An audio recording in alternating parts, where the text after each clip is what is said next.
Друзья, всем привет! Сегодня собрались в такой вот прекрасной компании. Анастасия Амыскина, Соня Татакова, ну и главное, Вероника Кудерметова, победительница Уимблдонского турнира. Браво, браво, браво! Собрались, чтобы обсудить, поговорить, перетереть выступление Вероники на Уимблдоне в первую очередь. Вероника, мы тебя от всей души поздравляем, ты невероятно крутая, браво! Спасибо, спасибо. Вот мне нравится слово "перетереть". Перетереть твою победу — это вообще звучит шикарно. Я, тоже абсолютно присоединяюсь. Я представляю, что это такое, эти чувства, это эмоции. Но, ты на пресс-конференции как-то так сказала, что ты еще себя не ощущаешь, как будто еще вот в роли вот королевы уже травы. А сейчас как с этим осознанием? Но сейчас уже прошло достаточно много времени, конечно, осознание пришло. Я уже успела побывать дома, в Казани, ощутила все прелести победы. Очень много было встреч, много народу поздравляла. Конечно, испытывала чувство благодарности перед самой собой, потому что действительно был непростой турнир, и финальный матч был очень тяжелый. И так как это была, все, наверное, знают, моя вторая попытка за этим прекрасным титулом. В Да. 2021 году мы играли с Леной Весниной, буквально были в одном мячике от победы, но у нас, к сожалению, не получилось завершить матч в свою пользу. Поэтому, когда матч завершился в этом году в нашу пользу, конечно, э, было, наверное, неужели это закончилось и неужели победа осталась за нами? В первое, наверное, как сказать, часы, минуты не могла в это поверить, потому что очень был долгий путь к первому турниру «Большому шлему» в паре, и поэтому, наверное, очень долго осознавала эту победу. Мне вот хочется немножко тебя вернуть в матч, и, я смотрела, я тебе это показала. Мы все смотрели на самом деле. Мне показалось, что все таки вот я много говорю, что пара — это люди, которые перебегают, играют с лёта, идут вперед. И у вас именно, на мой взгляд, получилось выиграть за счет этого. Так ли это? Или, может, это мои такие ощущения?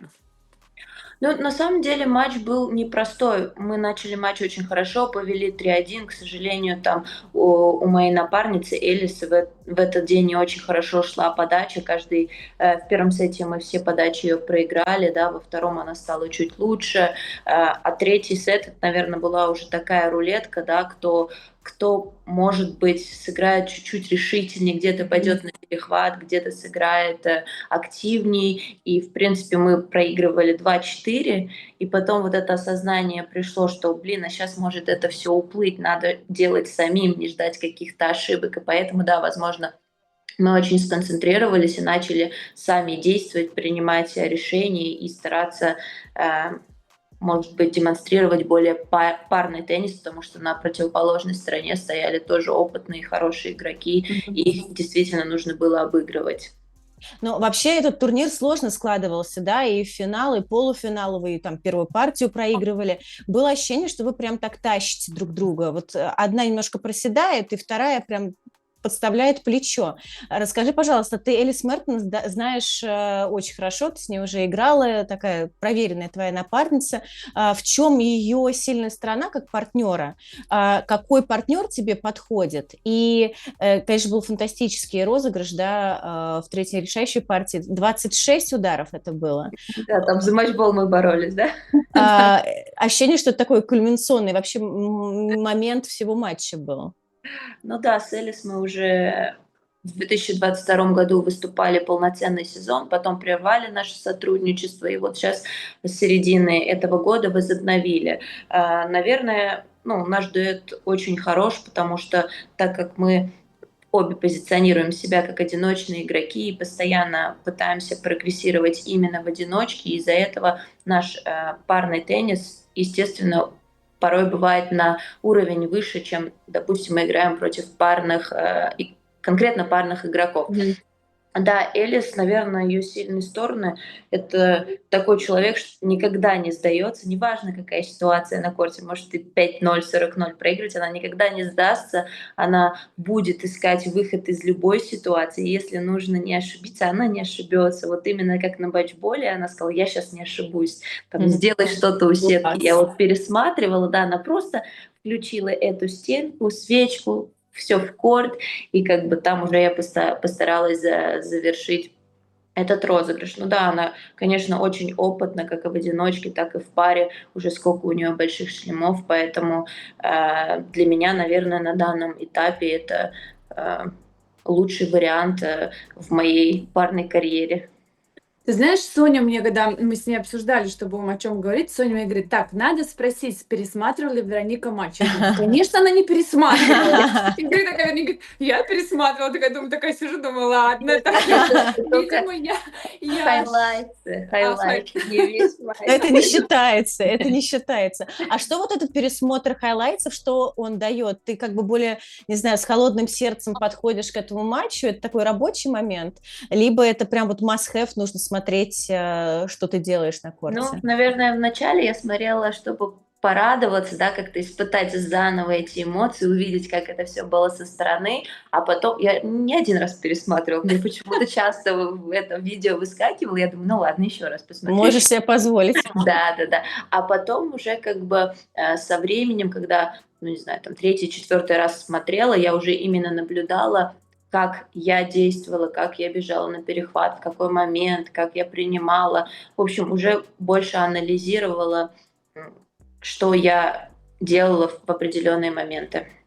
А вот эти прекрасные эмоции, которые ты уже, да, осознала, но Мгм. наступает бал чемпионов, на Да. котором никто из нас не был, кроме тебя. А вот очень хочется Я все-таки, чтобы скажу, ты что вы ничего не потеряли. Нет, ты была в прекрасном Да, платье. божественно. Вот расскажи немножечко о вечере, и все-таки танцуют только одиночники, правильно же, да? Да. Парники друг с другом не танцуют. Нет. И о платье, все там очень интересно, как ты выбирала платье, оно очень было красиво, правда. Спасибо. На самом деле до последнего момента я не знала, идем мы на бал, не идем. И когда уже, я потому что не знала, финалисты идут и Мгм. победители, или только победители. И вот когда уже матч закончился, и мы пошли сдавать допинг, я спрашиваю своей партнерши Элис, я говорю, ну что, мы идем? Она говорит, да, мы идем. Я говорю, а ты откуда знаешь? Она говорит, мне агент сказал, что вот, Мгм. если мы выигрываем, мы идем. Я говорю, а, здорово, потому что мне никто никакой информации не дал. Я не знаю, что делать, куда идти. Говорю, у меня нету платья, ничего. Она говорит, ничего, сейчас мы все пойдем. Рядом с раздевалкой там у них специальная комната, куда приезжает какая-то там компания, предоставляет на выбор много платьев, бижутерия, обувь, сумки. Ты туда заходишь, М. глаза открываются от этой всей красоты, да. Значит, я выбирала, у меня было 5 платьев, которые мне понравилось, и вот я выбрала вот это серебряное, все в стразах. Туфли мне тоже предоставили, там, Мгм. правда, на 2 размера меньше, но меня это не волновало, да, меня это не волновало. Серьги, сумку, прическа, макияж, значит, все сделали из нас принцесс, и мы поехали на бал. Бал начинался в 10:30, был очень поздно, все, мне Мгм. кажется, были уставшие. Этот бал происходил в каком-то историческом отеле рядом с Да. Биг Беном. Название Мгм. я, к сожалению, не запомнила. У нас там была такая зеленая дорожка, не красная, зеленая дорожка. Мы все Мгм. по ней красиво прошли, сфотографировали нас, зашли уже непосредственно в сам зал, там разносили шампанское, ну какой-то алкоголь, в общем, Мгм. аперитив. После этого всех повели в другой зал, где уже подготовлена была сцена, вся в цветах, много столиков было. И каждый победители сидели за отдельным столом. Вот, допустим, мы Мгм. с Элис сидели, перед нами Синер сидел, Святок, весь а, организационный персонал Уимблдона, какие-то бывшие легенды там тоже где-то по сторонам сидели. В общем, обычный вечер, ужин из 3 блюд, живая музыка, объявляют всех победителей разных разрядов. И, к сожалению, я больше ничего не могу вам сказать, потому что мы съели только одно блюдо и ушли. Очень были уставшие, да, мы ушли в 12:30, потому что на следующий день в 7 утра был вылет, и перед началом вечера прям объявили в микрофон: уважаемые спортсмены, мы понимаем, что бал очень поздно начался, если кто-то устал, спокойно можете встать, уйти, как бы это все по вашему желанию. Классно. Обычный вечер, впереди Синера, там или там просто обычный вечер. Мне очень хочется все-таки поговорить о твоем месте силы в плане того, что вот ты уже сказала, да, что ты возвращалась домой. То есть ты там прям вот подпитываешься дома. И я видела фотографии, где ты поливала грядки или вот... Это Подожди, нет, вот... это я просто цветочки поливала. Цветочки. На грядке у меня времени не хватило, да. Я была очень расстроена в этот приезд. Я, как уже сказала, была очень насыщенная программа. Также ездила в Альметьевск, проводила мастер-класс, и еще другие всякие мероприятия были. И домой я приходила только поспать. Настолько устала, что я сказала, блин, я сейчас еду на турнир, и я там отдохну. Вот это очень хорошо. Я еду на турнир, там отдохну. Нам еще хочется поговорить про твое состояние, потому что ты действительно много с прессой общалась и призналась, что во время предсезонки этого сезона, этого года даже были мысли о том, что карьеру, может быть, закончить. Настолько вот сильное было выгорание ментальное. Многие игроки с такими проблемами сталкиваются. Это действительно большая такая тема. Вероника, что тебе помогло как-то нащупать эту уверенность? Потому что даже я по себе помню, мы с тобой общались в Индиан Уэллсе в прошлом году. Я в душу никогда не лезу, но ты нам, давая интервью, сказала, что сейчас очень сложный период, и он и либо тебя вот так вот приподнимет, либо вдребезги разобьет. Ну, на самом Поделись, деле, пожалуйста, да, да. у меня во время предсезонки как бы не было, что я вообще карьеру закончу. Были мысли, возможно, взять паузу, потому что действительно произошло такое, наверное, выгорание, когда вот я закончила год в топ-10. Для меня это было, наверное, так энергозатратно. Я очень много сил, как эмоциональных, так и физически, на тот 2022 год очень, ну, как сказать, отдала, что потом последующие 2 года для меня очень тяжело складывались. Я не испытывала, наверное, внутри такого огня, не было той мотивации. Весь процесс, который был на протяжении этих 2 лет, это, наверное, просто как вот дисциплина, робот, да, это просто надо, я делаю свою работу. И на предсезонке я сказала самой себе, поговорила также там с Сергеем, со своим тренером, мужем, сказала, я попробую как-то изменить сначала саму себя, я попробую больше слышать со стороны какие-то подсказки, относиться ко всем результатам более, наверное, с позитивным настроем, поиграю полгода и посмотрю, как будет. Если мне будет так же тяжело, наверное, я приостановлю. Если будет терпимо, то я продолжу, и там, может, дальше будем смотреть. И также плюс, наверное, в начале года сестра меня смотивировала, да, вот своим прекрасным выступлением в Брисбене, да, я, конечно, очень рада за нее, она большая молодец, но я тоже сказала, Вероника, пора просыпаться, нужно стараться. Поэтому тоже спасибо ей, и как бы я никогда не сдаюсь, да, я пойду до конца. Пару с Полиной вы играть не будете? Или Ну, будете?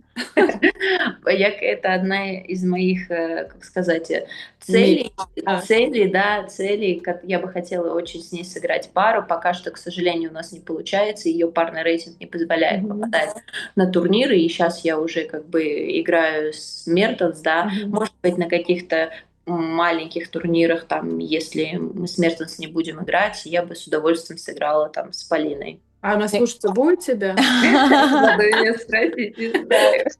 Девушка с характером. Да, мы вспомним. Мне кажется, что это очень круто, что вы друг у друга есть. Большая такая мотивация, Да. что ты для Полины, что Полина для тебя.